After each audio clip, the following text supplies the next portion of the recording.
Masa buat yang korban judi online aja mau dikasih? Ini orang kerja loh. Assalamualaikum warahmatullahi wabarakatuh. Salam. Salam sejahtera untuk kita semua. Om Swastiastu, Namo Buddhaya, salam kebajikan, rahayu. Yang kami hormati pimpinan dan anggota DPR RI Komisi 2, beribu terima kasih. Saya meskipun bukan dari Komisi 2 tapi diperkenankan untuk mendampingi teman-teman yang bekerja di pemerintahan lintas sektor, khususnya tenaga kesehatan bidan yang mengadukan nasibnya. Alhamdulillah Bapak, kami sangat senang bahwa ini terbuka juga untuk umum. Ada beberapa persoalan tadi menimbang amanat konstitusi, mengingat amanat konstitusi Undang-Undang Dasar Negara Republik Indonesia, termasuk juga di pembukaan tentu saja selain di batang tubuh bahwa tugas negara itu adalah melindungi seluruh rakyat dan seluruh tumpah darah, memajukan kesejahteraan umum, mencerdaskan kehidupan bangsa dan seterusnya. Lalu setiap rakyat itu berhak mendapatkan pekerjaan yang layak bagi kemanusiaan. Saya kira itu adalah sepakat dengan anggota Komisi 2 menjadi pegangan yuridis kita, dan tentu mengingatkan pula bahwa Indonesia negara hukum, sehingga seperti apa yang disampaikan oleh pimpinan dan anggota Komisi 2, penting kiranya bahwa persoalan ini diletakkan dalam perspektif norma hukum, khususnya yang menyangkut tentang aparatur sipil negara, yaitu Undang-Undang ASN. Dengan mengingat Undang-Undang ASN, khususnya tadi disampaikan oleh pimpinan pasal 66 bahwa harus ada penyelesaian paling lambat 24 Desember 2024. Jadi beberapa bulan lagi saja. Dan kebetulan kami juga pernah mendampingi, waktu itu belum ada Undang-Undang ASN yang sangat luar biasa hasil perjuangan kita semua, tentu saja khususnya Komisi 2. Kita pernah melakukan kebijakan afirmatif bagi para tenaga kesehatan untuk bukan P3K, bahkan menjadi PNS di atas usia 35 tahun. Itu bukan sesuatu yang tidak mungkin, asal pijakan kita adalah terutama konstitusi. Ada beberapa turunan dari undang-undang, saya kira kita sama-sama memahami Undang-Undang Pembentukan Peraturan Perundang-Undangan pasal 7. Ini juga mungkin kita bisa sharing dengan teman-teman yang hadir di sini bahwa ada hierarki peraturan perundang-undangan. Pertama Undang-Undang Dasar, kemudian TAP MPR, kemudian Undang-Undang, lalu kemudian peraturan pemerintah pengganti undang-undang, lalu peraturan presiden dan seterusnya. Di dalam penjelasan pasal 7 tersebut, hierarki peraturan perundang-undangan yang di bawahnya tidak boleh bertentangan dengan peraturan perundang-undangan yang di atasnya. Sehingga dengan demikian penting kiranya mohon dukungan, karena saya sangat yakin, saya sangat percaya dan saya sangat menghargai Bapak Ibu di Komisi 2 lebih jauh memahami dari kami yang tidak di Komisi 2 terkait peraturan perundang-undangan menyangkut aparatur sipil negara yang bekerja di pemerintahan di seluruh Indonesia. Tadi disampaikan ada beberapa peraturan menteri, ada beberapa surat edaran. Apakah bisa kiranya nanti mohon kami arahan dan bimbingan untuk sama-sama menganalisis apakah peraturan termasuk Perda tingkat 1, Perda tingkat 2, Pergub, Perbub, dan Perwalkot itu apakah bertentangan atau tidak dengan peraturan perundang-undangan di atasnya, termasuk peraturan Dirjen, surat edaran Dirjen, peraturan Menteri, tetap tidak boleh bertentangan dengan undang-undang di atasnya. Saya ingin mengambil contoh, izin pimpinan dan mohon dukungannya untuk khususnya tenaga kesehatan bidan D4 pendidik ijazahnya. Pada tahun 2022 keluar surat edaran Dirjen untuk teknis rekrutmen mereka menjadi aparatur sipil negara dengan status P3K. Dibolehkan D4 pendidik ijazahnya karena mereka pada hakikatnya seperti yang disampaikan oleh sahabat di Komisi 2, yang penting dilihat mereka bekerja di mana, bukan ijazahnya. Tapi 2023 muncul surat edaran bahwa mereka tidak boleh, tidak bisa mengikuti seleksi. Tetapi ketika mereka mengajukan prasyarat administrasi melalui website resmi BKN, dengan mengupload ijazah D4 pendidik, itu tidak ada masalah.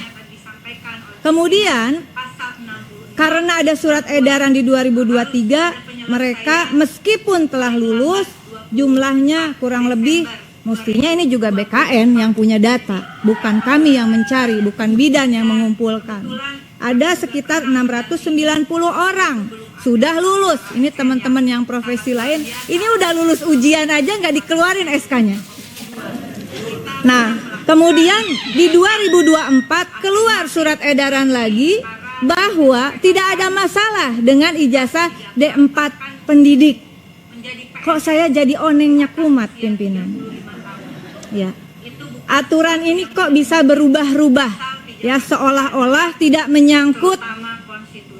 Mohon maaf, profesi ini dan mereka yang bekerja di garda terdepan pelayanan publik bukan hanya menyangkut mereka yang bekerja, tetapi menyangkut masyarakat yang mendapatkan pelayanan. Sungguh kami mengapresiasi teman-teman Komisi 2 sangat memberikan dukungan terhadap kasus bidan ini.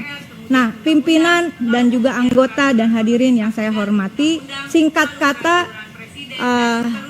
betul seperti pimpinan tadi katakan, kita membuat database. Nanti kita mungkin bisa sharing bagaimana database itu diberikan ke Komisi 2, begitu, lengkap dengan masa kerjanya, lengkap dengan gajinya. Jadi teman-teman Komisi 2 yang sudah luar biasa ini, mereka tidak mungkin lah menelusuri data BKN, meskipun harusnya BKN sendiri yang memberikan. Izin pimpinan, ini ada sekitar 690 orang. Kemarin terakhir dikatakan, yang penting mereka sudah bekerja lebih dari 2 tahun. Ini ada yang sudah 16 tahun, ada yang 14 tahun. Dan mereka ujian, dan mereka lulus tes di 2023. Oleh karena itu, dalam forum ini, dengan segala kerendahan hati kami dan keterbatasan kami terhadap pemahaman norma yuridis tentang aparatur sipil negara, saya mengindikasikan adanya cacat hukum di dalam keluarnya surat edaran Dirjen Tenaga Kesehatan Kementerian Kesehatan, dan oleh karena itu batal demi hukum sesungguhnya karena bertentangan dengan peraturan perundang-undangan di atasnya dan terindikasi kuat. Menurut kami ini ada maladministrasi, sama seperti yang terjadi pada sahabat-sahabat yang lain, pimpinan dan anggota. Apa yang mereka alami sesungguhnya terindikasi kuat cacat administrasi. Jangan karena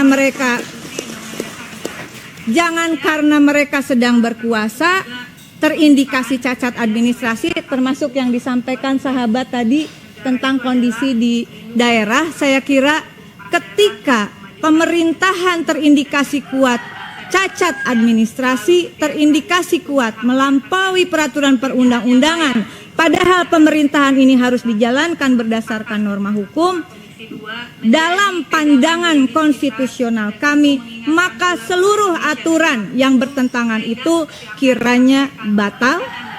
Dan kemudian mereka yang telah mengabdikan diri kepada negara, para pelayan publik, apalagi sampai masuk skema outsourcing, itu juga bertentangan dengan Undang-Undang Ketenagakerjaan, saya kira Pak, karena tidak semua pekerjaan bisa di-outsourcingkan. Oleh karena itu, di dalam forum ini izinkan kami memberikan data kepada pimpinan dan anggota Komisi 2 tentang, setidaknya ini bisa menjadi langkah awal kita. Ini orang sudah lulus ujian masalahnya. Mohon dukungannya untuk disampaikan mereka yang telah lulus ya harus diangkat, keluarkan SK dan NIP-nya. Kalau yang sudah lulus saja tidak diangkat, bagaimana mereka yang lagi ngurusin data? Saya kira ini langkah konkret. Sekali lagi, Terima kasih pimpinan dan mohon maaf kalau saya harus mengatakan ketika pemerintahan terindikasi kuat melakukan maladministrasi dan cacat hukum prosedural, maka rakyat jangan dikorbankan.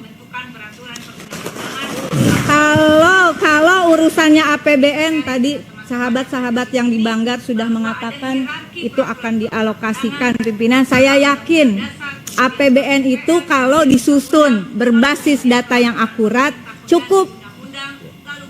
Masa buat yang korban judi online aja mau dikasih? Ini orang kerja loh. Asal jangan pada jadi main judi online ya. Terima kasih pimpinan, mohon maaf terlalu panjang. Sahabat-sahabatku terkasih di Komisi 2, terima kasih sekali untuk kesempatannya. Mohon maaf saya berani datang ke komisi lain, tapi saya kira karena mereka ini bekerja di seluruh provinsi di daerah pemilihan kita juga semua. Mohon maaf lahir batin dan selamat Idul Adha juga bagi yang merayakan. Wallahul muwaffiq ila aqwamit thoriq. Izin saya berikan data ini kepada pimpinan dan anggota Komisi 2 untuk disampaikan kepada Kemenpan dan juga BKN bahwa ini data konkret orang kerja di lapangan. Vaksin, imunisasi, melahirkan, betul Bapak. Kita nggak tahu loh, kalau nggak ada bidan mungkin tidak ada pimpinan Komisi 2 yang bernama Junimat Girsan. Ya. Dan kita semua, saya juga dilahirkan sama Bu Bidan, namanya Bu Bidan Oom di Garut. Terima kasih. Wassalamualaikum warahmatullahi wabarakatuh.